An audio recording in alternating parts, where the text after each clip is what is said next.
For the past year, anything How to Train Your Dragon related has always ended up with comments pretty much like this. All these cheap headlines do is add fuel to the fire. They don't add anything or bring anything to the discussion.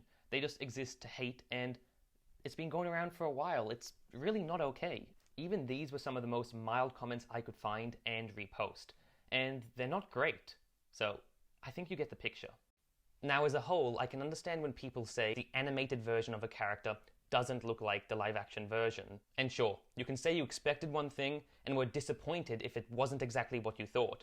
But at some point, you have to be open to other things too. And sure, you have every right to disagree with me, as long as it's respectful. I'm happy to hear it.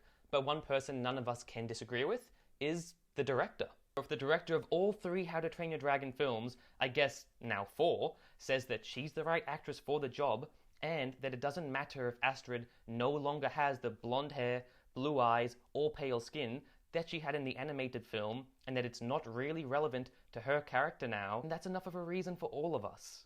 And guess what?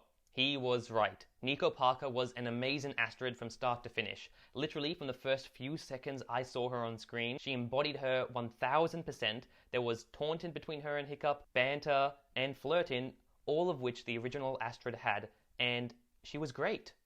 I've also seen some people complaining they can't relate to the relationship between Hiccup and Astrid anymore in this live action, which is kind of weird because, in my opinion, I actually think she cares about him more in this film than in the original.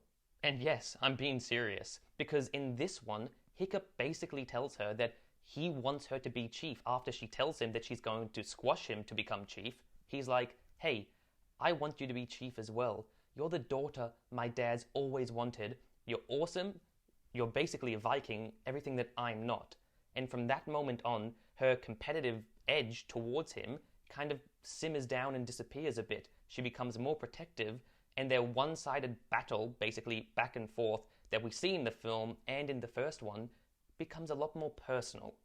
Also, if you were reading the screen for that last little section and saw that comment I put under there, I put it there because it was basically just so stupid. I wanted to show it to all of you, to basically say, why would they cast the wrong person purposefully? And as that comment said, they think it was to farm controversy or to push a personal agenda.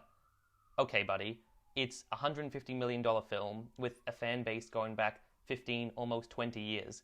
They're going to cast the right people, or who they believe the right people are, for the roles. It's that simple. And hey, you're allowed to disagree with me, but base your judgments on the acting of the film, not just how they look in relation to the animation.